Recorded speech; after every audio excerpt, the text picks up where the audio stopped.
আবাসনের পুজোগুলো মন কেড়েছে, যে আবাসনের পুজোগুলো একসঙ্গে বেঁধে বেঁধে থাকে, যে আবাসনের পুজোয় দুর্গাপুজো মানেই হচ্ছে বাঙালিরা উদযাপন, সেই আবাসনগুলোকে আমরা বেছে নিয়েছি এবং তুলে দিচ্ছি আমাদের তরফ থেকে এই মুহূর্তে দশভূজার সম্মান।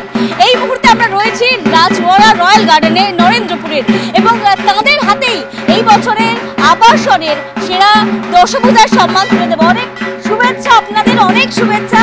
খুব ভালো থাকুন, আপনারা খুব ভালো কাটান। রিপাবলিক বাংলা তরফ থেকে আপনাদের এবং রাজওয়াড়ার সমস্ত পরিবারকে তরফ থেকে আমরা জানাচ্ছি শুভেচ্ছা। আমাদের অ্যাকচুয়ালি এটা আবাসন নামে কিন্তু সবার বাড়ির পুজো, সো আমাদের ম্যাক্সিমাম টাইমটা এখানেই কেটে যায়। তারপর এখানে সন্ধ্যাবেলায় আমাদের সাংস্কৃতিক অনুষ্ঠান থাকে, আমরা সবাই সেখানে পার্টিসিপেট করি। বিভিন্ন জায়গা থেকে মণ্ডপগুলোকে বেছে, বিভিন্ন আবাসনের পুজোগুলোকে বেছে আমরা তুলে দেবো দর্শকদের সবাই।